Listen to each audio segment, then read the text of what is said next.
Radio Gien vous présente Gien, sa fabuleuse histoire, une rubrique animée par Michel Issard-Tissier. Épisode 9, 1870, le Giennois dans la guerre. Bonjour, auditeurs, auditrices de Radio Gien. Pour cette 9e édition, entamons ensemble la présentation d'un événement moins connu que les événements de juin 40, en ce mois qui marque son 153e anniversaire, la guerre de 1870 dans le Giennois. Les sources utilisées pour cette présentation viennent de mon regretté camarade Jean-Pierre Roth et de son frère François, maître de conférences d'histoire à l'université de Nancy, ainsi que des notes de Georges Loiseau.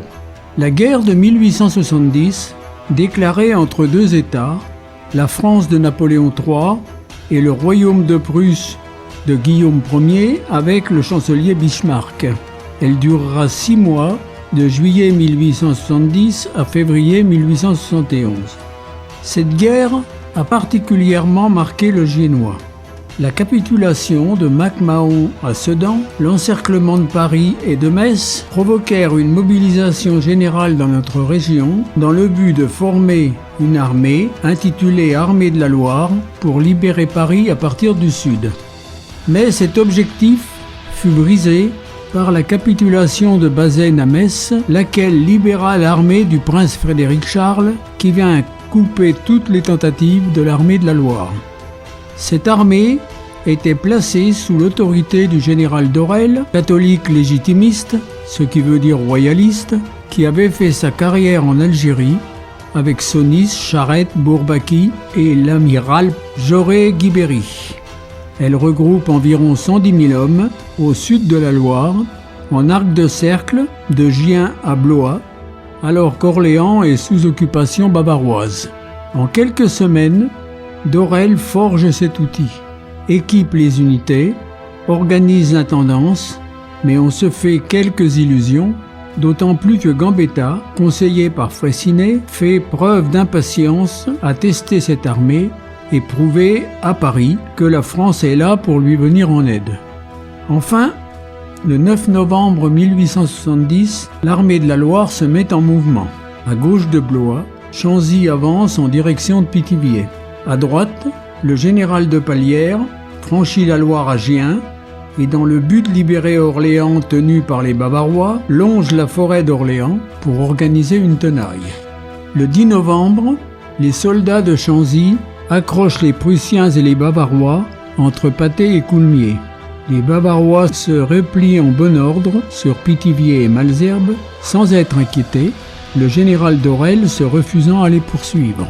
Sur l'aile droite, de Palière poursuit sa progression et pour éviter l'encerclement, les Bavarois évacuent Orléans, occupé depuis un mois. Gambetta crie l'espoir et, de ce fait, d'Aurelle devient général en chef de l'armée de la Loire avec le 17e corps en formation près de Le Mans, sous l'autorité du général de Sonis. Le succès de Coulmiers est connu à Paris, où l'euphorie dure quelques jours, mais la météo s'invite dans le désastre. Neige précoce, froidure et humidité aboutissent à ce que l'armée de la Loire est obligée de stopper son avancée vers Paris et prend ses campements en forêt d'Orléans. Mais le prince héritier, suite à la capitulation, reçoit l'ordre de détruire l'armée de la Loire. L'avant-garde de cette armée arrive à Montargis le 7 novembre 1870.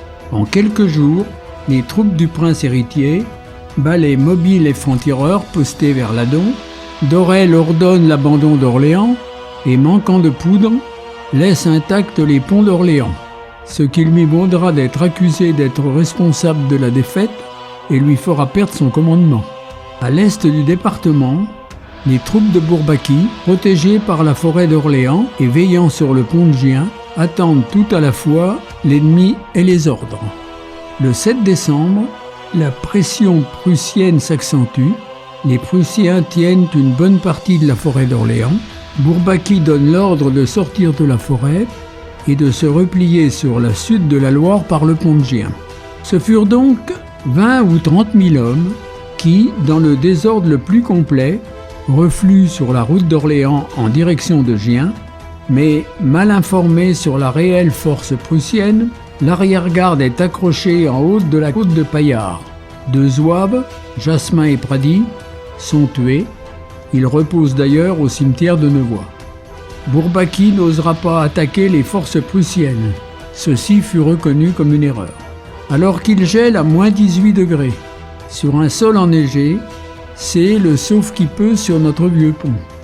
Avant de quitter la ville, le commandement français décide de faire incendier les stocks qui avaient été constitués pour nourrir l'armée de la Loire, provoquant un gigantesque incendie sur notre gare toute neuve.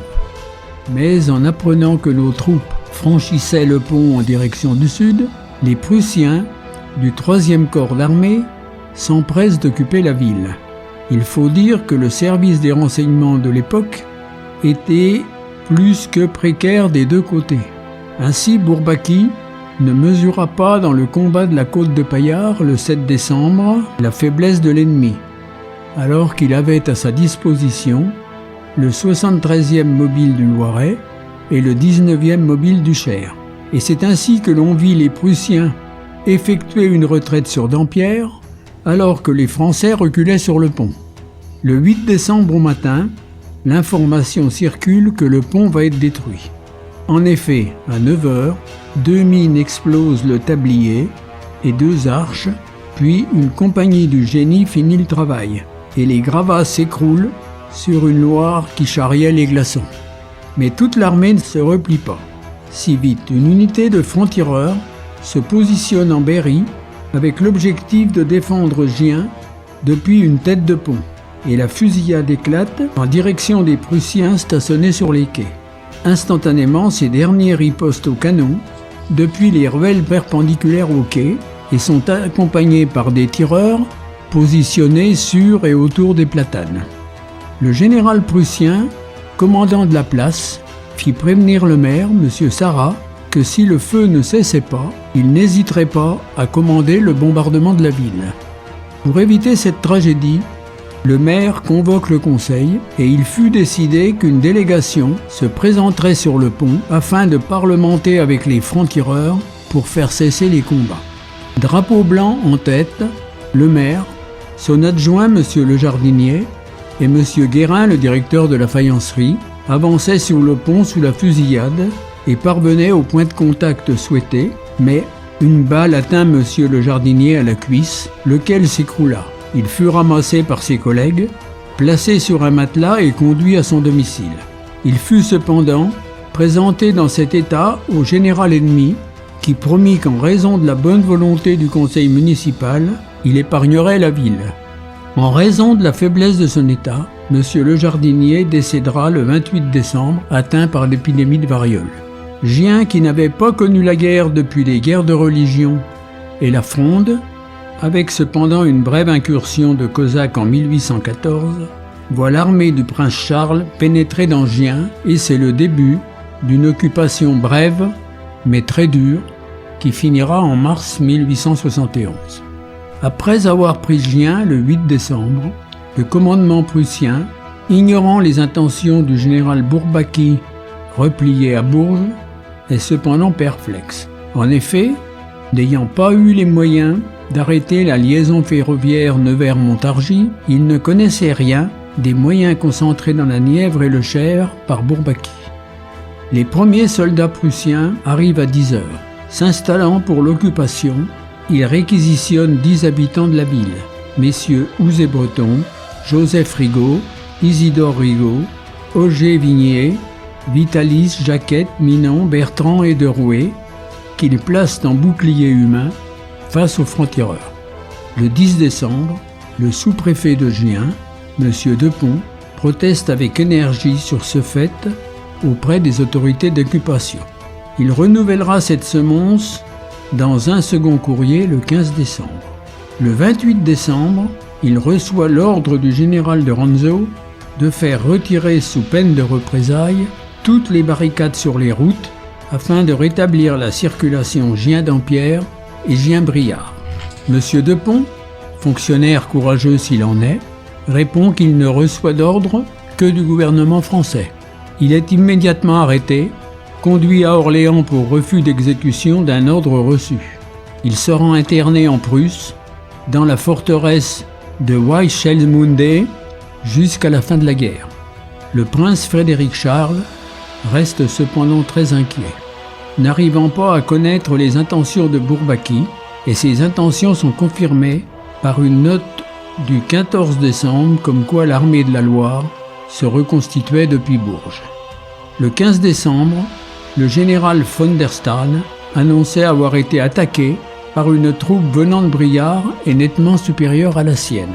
Cependant, hélas, la vérité était tout autre, et l'armée de Bourbaki, en route pour Gien, stoppa à Vierzon, son chef télégraphiant à Gambetta que l'état des troupes ne permettait pas d'aller au-delà.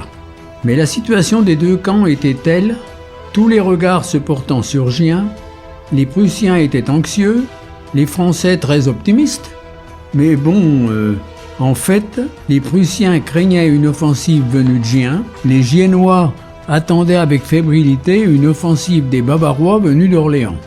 Une espèce de liesse accompagna des troupes de Bourbaki, arrivées par Nevers et Briare en chemin de fer, et l'on organisa des moyens de défense. L'ordre fut donné d'abattre des peupliers des quais pour faire des barricades, des volontaires furent requis pour creuser des tranchées coupant la route de Dampierre, mais vers 16 heures on stoppa tous ces travaux, et les troupes de Bourbaki furent renvoyées vers Briare. En fait, tout ceci fut déclenché par une rumeur, celle propagée par un jeune homme qui affirmait avoir vu 12 canons et des milliers d'hommes à Ouzouar-sur-Loire qui se dirigeaient vers Gien. Il finit par avouer avoir menti. Commence alors pour les Giennois une terrible occupation. Certes, beaucoup moins longue que celle de 1940, mais non moins horrible. Le soir du 8 décembre, le maire, M. Sarrat, informe le conseil municipal qu'il a reçu une réquisition présentée par l'aide de camp du général prussien commandant la place. Elle est très précise et annonce que la ville de Gien, sous peine de payer une contribution de 10 000 francs, devra pourvoir dès ce jour et les jours suivants aux frais des déjeuners et dîners avec vin de Bordeaux, champagne, café, liqueur pour le général et son état-major de 12 personnes. L'occupation commence. Dès lors, les exigences de l'armée d'occupation vont se faire de plus en plus pressantes. Le 16 décembre, le maire reçoit l'ordre de faire réparer immédiatement et sans aucun délai les routes endommagées par la guerre dans la ville de Gien. Les cantonniers vont faire les réparations demandées. On embauche des ouvriers. Le conseil vote un emprunt de 25 000 francs sous forme de souscription obligatoire et consenti par les citoyens qui seront remboursés ultérieurement au moyen d'un emprunt fait par la commune. Le 29 décembre, l'armée d'occupation réquisitionne pour les besoins de ses soldats 150 kg de pain par jour, une vache tous les 2 jours et la paille, foin et avoine nécessaires à ses 12 chevaux. Plusieurs conseillers demandent à rouvrir la faïencerie aux ouvriers, ce qui est refusé en accord avec le directeur M. Geoffroy, en raison du manque de matières premières, de combustible et de communication. Comme si un malheur ne suffisait pas à notre ville, une épidémie de variole se déclare. Outre M. le jardinier, M. Guérin, qui avait ouvert à la faïencerie un lieu d'accueil et y visitait chaque jour les contaminés, fut atteint à son tour et en mourra également. Lorsque quelqu'un est atteint, il se signale par une feuille de papier marquée variole sur la porte de sa maison, ce qui avait au moins l'avantage d'empêcher les Prussiens d'y entrer. Bien évidemment, vu qu'à Gien on n'est pas forcément plus niais qu'ailleurs, ceci servait parfois de subterfuge pour éviter de recevoir les occupants. Mais c'était grandement puni. Ainsi, dans la maison d'un vigneron du Champ, les Prussiens forcent la porte, descendent à la cave, prennent toutes les bonnes bouteilles, notamment celles d'eau-de-vie, ouvrent toutes les cannelles, percent les fûts, lui faisant perdre toute la récolte. Le 1er janvier, il est décidé que sans délai, les boutiques et cafés doivent se limiter à être ouverts de 9h à 18h. Le 26 janvier, le général Ranzan publie un décret du ministre de la Guerre qui ordonne une nouvelle contribution. Le 29 janvier, un télégramme annonce un armistice de 21 jours, mais l'armistice uniquement pour permettre l'occupation de la ville par un très fort détachement prussien. Le 7 février, les Prussiens se plaignent des difficultés de ravitaillement en viande. Le Conseil est amené à décider d'une convention avec M. Derouet, qui était le boucher, pour fourniture de viande à seulement 1,25 franc le kilo. Bien sûr, comme toute période d'occupation, celle-ci eut son lot de bonnes et détestables attitudes, de dénonciations, d'horreurs, comme celle de ce jeune élève des Barnabites, en uniforme, confondu avec un soldat, avec les conséquences que ceci entraîne. C'est le 12 mars 1871 que le dernier soldat prussien quitte notre ville, ne sachant pas que ses compatriotes y reviendraient 69 ans plus tard, pour une durée beaucoup plus longue, dans une ville qui, pour notre malheur, cette fois ne fut pas épargnée. Cet épisode est à retrouver samedi à 11h sur Radio Gien et ainsi disponible sur la plateforme streaming Spotify et sur la chaîne YouTube de Radio Gien.